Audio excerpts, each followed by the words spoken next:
Die stasiemeester, S.M. van den Berg, SASNH, Graskop Spoorwegstasie. SM staan vir stasiemeester. Dit is ook die aanspreekvorm wat personeel moes gebruik, maar eintlik het die hele dorpse mense die stasiemeester so aangespreek. Daardie titel moes seker die man se hele ampt beskryf, maar hy was soveel meer as dit. Hy het Graskopstasie met 'n ysterhand regeer. Tussen die passasierskantoor en die goederekantoor het 6 treinspore gelê. Oom SM was 'n lywige ou man.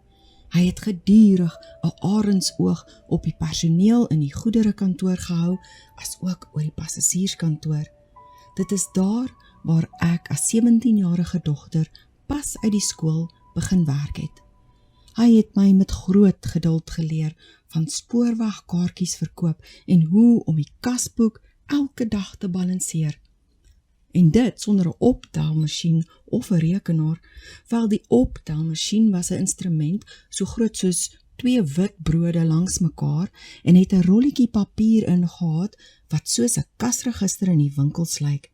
Mens raak nogal bedrewe met die masjien as jy elke dag so tussen 100 en 200 kaartjies verkoop. Elke sent moes in die aande balanseer. So het Essie my ook geleer om die trein in te wag, sodat ek die dag se pakkies kon ontvang. Daar het ek en my helper, ou Jim, gestaan en pakkies afmerk onder die baas se wakende oog. Ek kan vandag nog onthou hoe ou Jim die stasie se name uitroep van waar die pakkies gestuur was. Mashara staat! Dan moes ek nou weet, dis 'n pakkie van Musharo's dorp. En Oom Paul se dorp. Dit was 'n pakkie van Pretoria af. So het ons al die pakkies ontvang en gaan wegsluit tot die eienaars hulle pakkies kom afhaal het. Van tyd tot tyd kon dit nogal 'n probleem raak om so aktief pakkies rond te skuif. Dit was die era van die minirok. Wel, ek was 17 jaar oud en baie modebewus.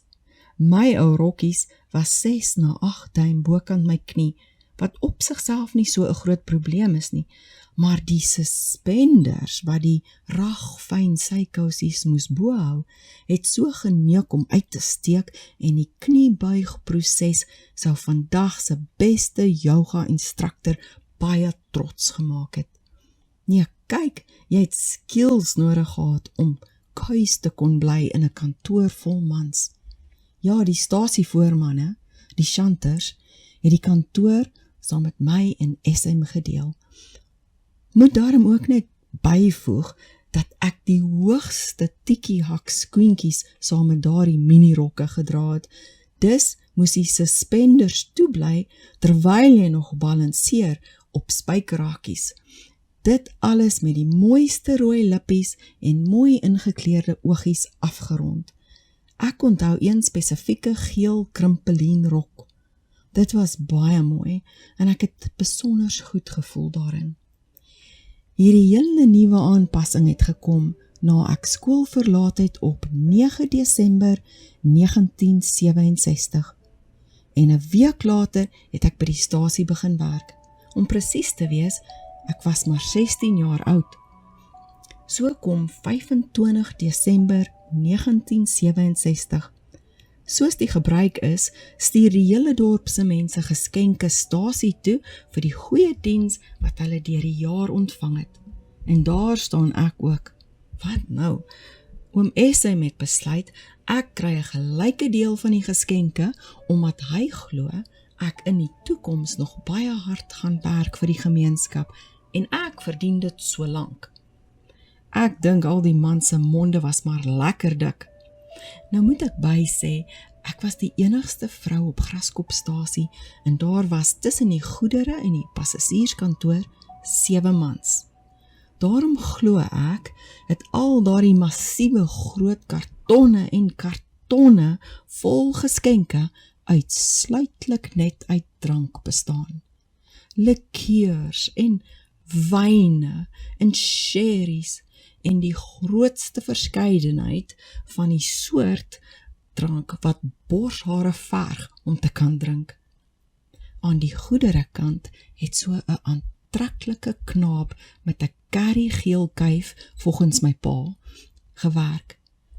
Hy het daardie ding gedoen wat jong seuns wat oorbewus is van hulle self doen, om die kuif so met gereelde tussenposes eenkant toe te gooi met 'n vinnige kopswaai. Nogal voor op die wa ook. Of miskien was dit sy strategie om by my geskenk uit te kom, wat uit 'n ongelooflike verskeidenheid soort drank bestaan het. Ja, so wil hy toe sommer daardie Kersfees al weet of hy mag kom kuier. Dis waar ek julle pa ontmoet het. So het 6 maande verloop waarin die verhouding begin vorm aanneem het, en my currykuif sy opleiding moes gaan voortsit by die eerste fabrieke spoorweg opleidingsentrum buite Pretoria. Dit kon nie hoër of laer nie, ek moes ook Pretoria toe trek. Ek het geweet, dit sou nie my ouers, of meer spesifiek my pa, se goedkeuring wegdra om agter die man aan te trek nie. Daarom het ek al die reëlings self getref en oom S het met my gehelp met 'n oorplasing na die spoorweg hoofkantoor in die ZASM gebou in Paul Kreerstraat, Pretoria. My beste vriendin Eileen Gest, wat by die Convent in Visagie-straat skool gegaan het my vertel dat die nonne 'n losieshuis het en dat sy my kan help om daar te kan loseer. So was alles gereël. Let wel, alles behalwe om my ouers mee te deel.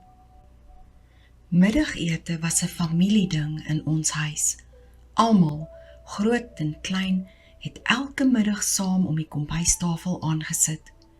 En so het ek een middagete ewe nonchalant aangekondig dat ek die einde van die maand Pretoria toe trek. My pa was ewig ontstel. En ek was ewig cheeky. Hy het my belet om te gaan.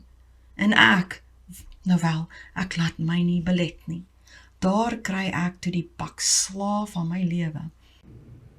Hoe harder my pa slaan, hoe harder skreeu ek dat hy my nie kan keer nie. Hy was so woedend dat my ma moes tussen beide tree om my te red. Ek dink hy was kwaad genoeg om my nek te breek en ek het nie 'n voet agteruit gestaan nie. Getrou aan my hardegat streke is ek 2 uur na middagete terug werk toe.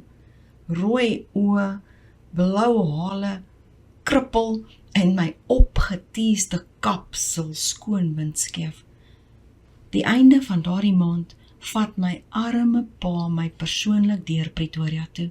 Hy het self gaan seker maak dat my blyplek veilig is en was baie in sy skik om uit te vind dat daar 'n 10 uur curfew is as 'n mens in 'n convent bly by die dierbare nonne. Dit is waar my en oom SM se paadjies ook uitmekaar uit is. Ek het in die spoorweg hoofkantoor begin werk in Pretoria, in die afdeling waar mense terugbetalings vra op reiskaartjies wat hulle nie kon gebruik nie. En dit, my liewe kinders, is die storie van my aantreklike currygeel kuifkerel en oom SM, die eerste baas wat ek in my lewe gehad het.